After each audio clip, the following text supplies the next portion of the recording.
Hey, friends. Hope you've got your notifications set, and I'll stick around for a little bit here until we get some folks on here. Working with a new laptop, and well, let's see. It's not you. It's refurbished from K and N Computers in Kerrville, one of the sponsors of Hill Country Patriot Radio. He's done some work for me before, and so I'm very happy with him. Listen, chat with me if my audio, video, if there's something not coming through, if this isn't looking good. I'm playing with different. Oh, that was a mute button. All right, I'm playing with different here and seeing what's going on. It looks like I have one person joining me. Um, so, as you know, that Facebook took down our Facebook website and took down our Facebook page, the Fredericksburg Tea Party Facebook page. And so not only did they take the Tea Party website, or I'm sorry, the Fredericksburg Tea Party Facebook site down, anyone who was an administrator for our Facebook page, and over the years, we have had a number of different people as administrators.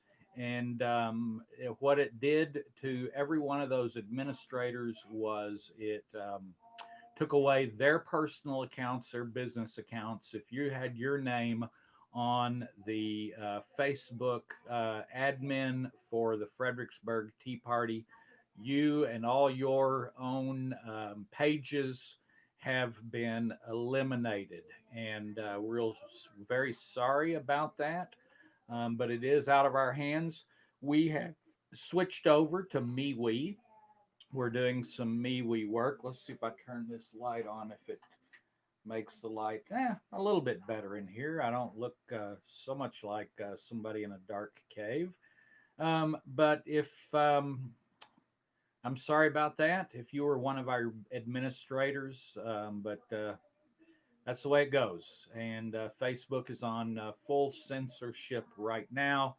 And that's welcome to 2021. Everybody who is kind of bummed about 2020 and can't wait for 2021, it may be, yeah, I think 21 is going to be just as bad, if not worse, than 2020. We're not very excited about it. So as I try to get the lighting move around here and hope someone else comes on. Anyway, I know a lot of people will go back and replay this. The reason I'm on here right now, besides to just kind of welcome you to our YouTube channel, which, by the way, we have had for over 10 years. In fact, if you'll go back into the video library, you will be able to see some pretty cool videos from the founders of the Fredericksburg Tea Party that got this group going in April of 2009. They made a trip to Washington, D.C. in March of 2010. And there's some video there that you'll find very interesting all the way back from 2010. Hope you get a chance to go back and take a look at some of that. So let me get rid of the cat who is deciding to make a lot of noise. There we go. Cat is gone while we're running this video. So, what am I here to talk about? I'm here to talk about City Council. We have been fighting City Council in Fredericksburg now for a while. It started about 3.5 weeks ago when over 150 people showed up at the Fredericksburg City Council meeting to object to the tattletale tool that was online through the Fredericksburg City website. And it was a place to go turn your friends and neighbors in who you felt were violating COVID protocols or rules or lockdowns or social distancing or not mask wearing. We had over 40 people testify for 3 minutes each.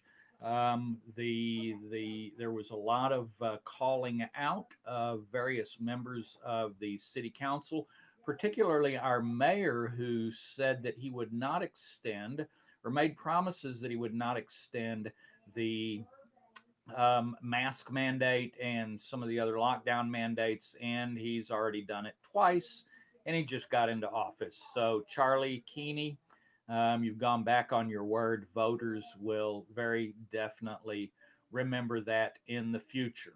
So, here's the story. We're the last, so after we all showed up, the city council then decided, well, we can't have citizens participating, so we're going to go to all Zoom meetings.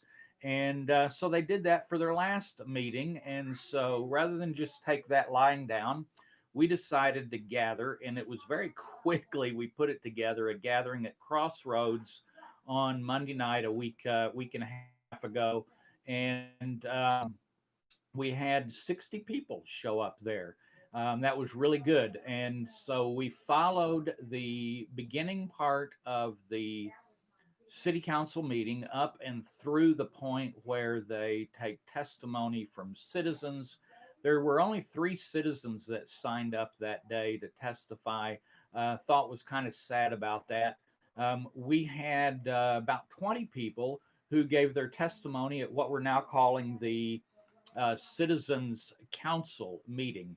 We're going to have the Citizens Council meeting at the same time as the city of Fredericksburg's city council meetings, and we're going to do that till they decide to let us back in the building. Now, those meetings right now they're taking place at Crossroads, and that is a restaurant on Main Street in Fredericksburg that is normally closed on Mondays and Tuesdays.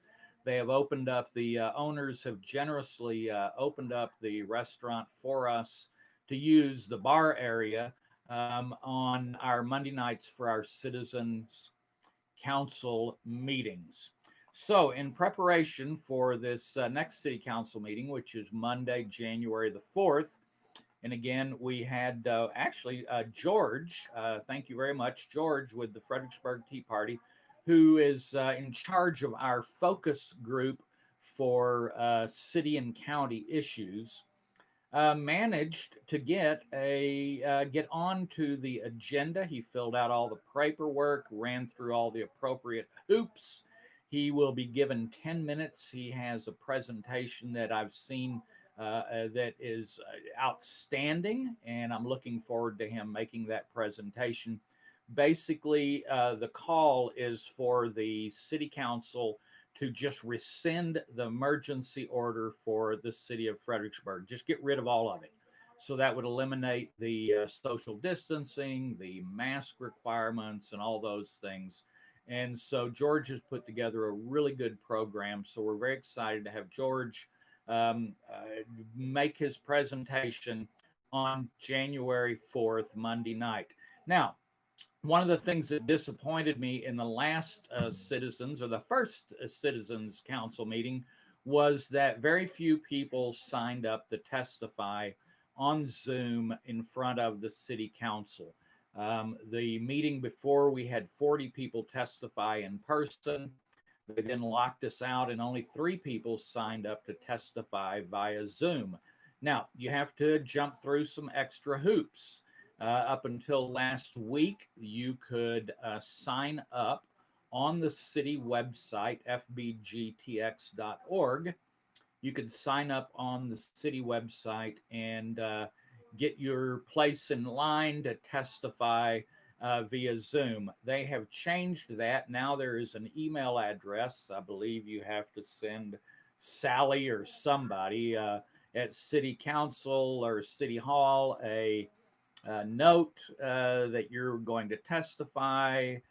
So they've made it a little more complicated. You need to send an email. That email needs to be received by 3 o'clock on Monday the 4th.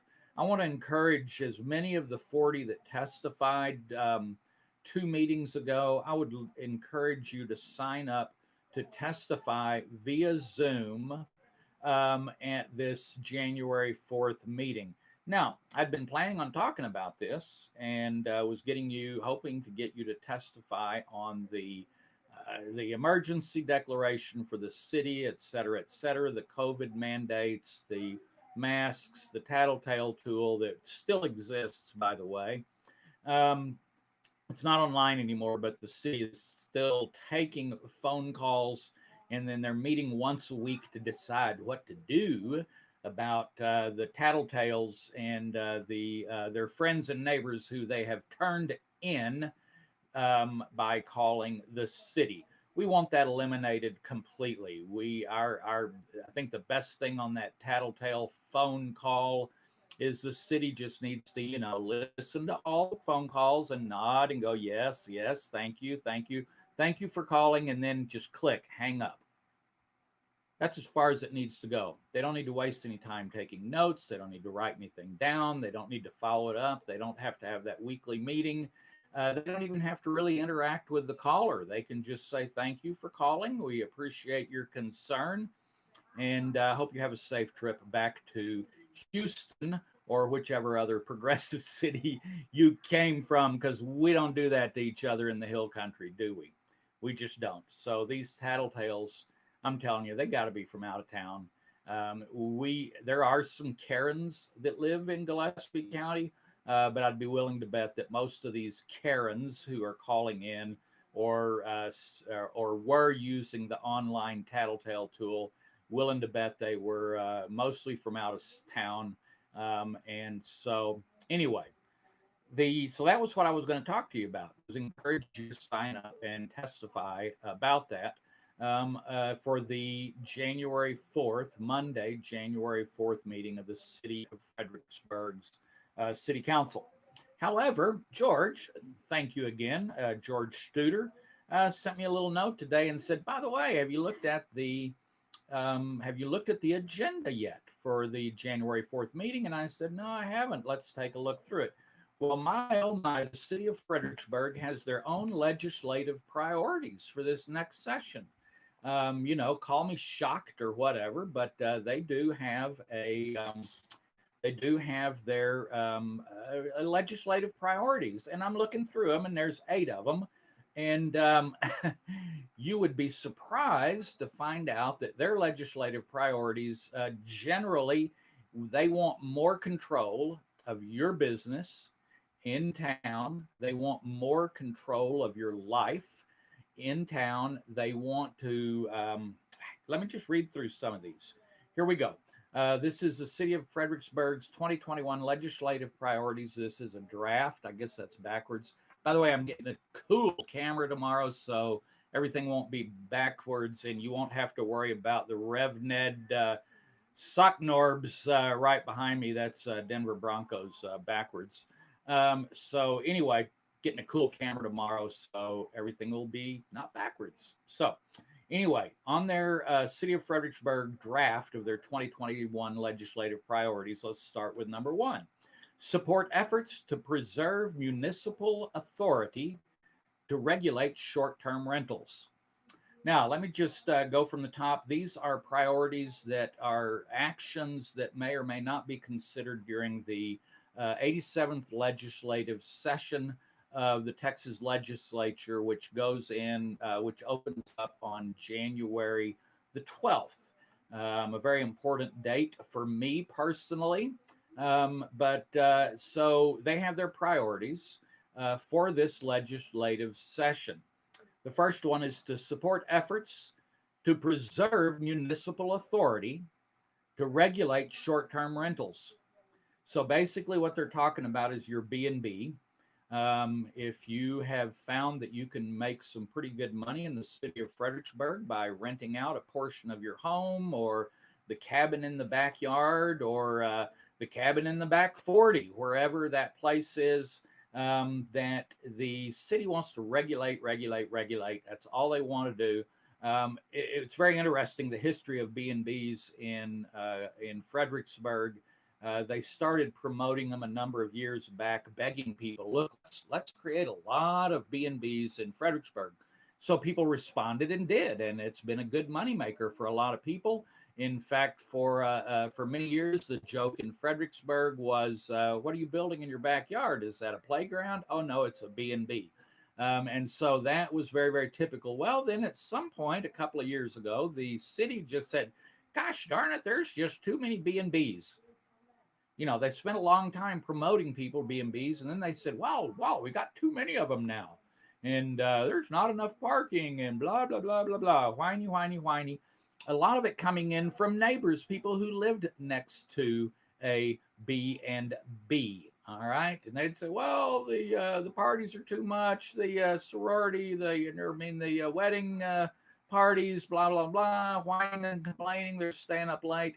These are probably the same people that would call the police if you're playing your stereo too loud at night, regardless of whether you had a B&B or not. So anyway, at that point in time, they just said, well, we got to regulate these guys. One of the things they tried, and I don't even remember the full story on this. I barely remember paying attention when it happened.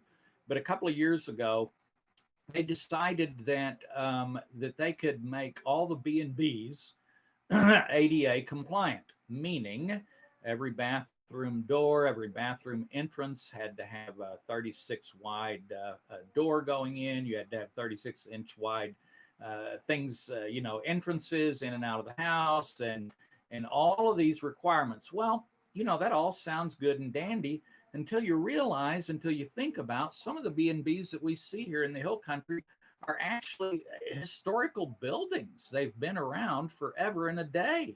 And they weren't designed for ADA. They were not ADA compliant. And so the city, in their attempt to eliminate some of the B&Bs, have started trying to regulate them out of business by demanding that they have things like not only ADA compliant in a 150-year-old log cabin. That don't work, folks. Log cabins 150 years ago didn't have ramps, all right, going up to the second floor where the bedroom is. And so that was one way. Another attempt regulations through having to have your kitchen if you actually served a real breakfast, as opposed to putting out some breakfast bars and a coffee machine, that you had to have a health inspection of your kitchen. For crying out loud, these are just over regulation. So I'm only on the first legislative priority, but that is one of them. They want to support efforts to preserve their municipal authority to regulate short-term rentals. So what they don't want is people like you and I going to Austin and saying, would you tell the cities to stop regulating the daylights out of us? That's what they don't want. They don't want bills like that. So they want more power to regulate. Now, I could spend a whole lot more time on this, but I'm not going to do it. Let's see. Number 3, support efforts to preserve municipal authority to issue certificates of obligation for infrastructure improvements. Going to give you, they're called COs for short. COs were originally, certificates of obligation, were originally designed to be used during emergency times when you did not have time to go to the people and ask for money. So if you had something, a tornado blew through your town, you needed to borrow some money, but you didn't have time to send it to the voters because you really need to fix the tornado damage or the flood damage or whatever it was, that you could without getting approval from the residents, you could ask for or issue a certificate of obligation. They're asking for these for infrastructure improvements, which could mean anything, right? Anything, from the loop around town to the sewer line that's not worth a crap that goes into your house. Unintended, but worked out pretty cool. So anyway, so they want to support efforts to take more of your money without asking you for it. That's number 3. Here we go. Number 4, they want to oppose legislation that would create additional limits on your municipal authority to set property tax rates. We got this legislation through in the last session about limiting property tax rates. So you could only raise it up so much And then you had to go to the citizens to ask them for more than that. Well, as you can imagine, all the cities and counties objected to this vehemently because they would love to just raise your property tax rates as much as they want, as often as they want, to take care of any pet projects that they want. And so this, they are right here in line that excuse me, they want to oppose more of that legislation. We would like to take that legislation and make it stronger because actually, if I remember correctly, the legislation that was approved in the last session has a higher limit for our low population city. I would like to see that limit reduced. And I think there are a lot of us freedom fighters out there in the next legislative session that are going to try and see this reduced. Let's see. They want to mess around with the HOT, hotel occupancy tax money. And then here we go. The last one: oppose legislation. All right, they want to oppose legislation that would diminish the city's authority. All right, so they are oppose legislation that would reduce their authority to regulate growth and development through land use and development regulations, building codes, comprehensive planning, annexation, or eminent domain. So basically, they want more power and more money and less of being forced to ask taxpayers for more of their money. I want to thank you for tuning in. Again, this we can add this to items to speak at or speak about at the January 4th City of Fredericksburg City Council meeting. And please sign up, follow the steps. If you're not already doing it now, don't wait too late. The deadline is Monday at 3 o'clock before you have to send your email in. I would suggest going ahead today, is Wednesday, maybe Thursday, maybe even on New Year's Day. Questions, or you get a response from Sally or Tammy or whoever it is that is taking those requests, that you'll be able to reply. And then have your testimony ready, 3 minutes long. We're going to do everything we can to make sure you can testify via Zoom from the Crossroads on Monday night. So you can just come there, and when they call your name to testify, we will be able to turn on a camera that we have set up there for you to speak to the city council from there, from Crossroads. It wouldn't hurt to bring your own backup, your own smartphone or laptop, even if you want to do that. And but we're going to do our best to make it available for you to actually use our equipment 5:30. And there you go. Thank you for tuning in. Had at least 2 people here, and refurbished computer, and our new YouTube use of our old YouTube channel, finally putting it into use. Farewell to Facebook. We are on MeWe, by the way. Fredericksburg Tea Party of Texas, I believe is what it is called. Also, please subscribe. If you're watching now, you probably already are subscribed, but we need 1,000 subscribers to this channel in order for us to go back to the traditional live videos that Angela has been putting on Facebook for quite some time now. And we can only do that through our smart devices when we have 1,000 subscribers.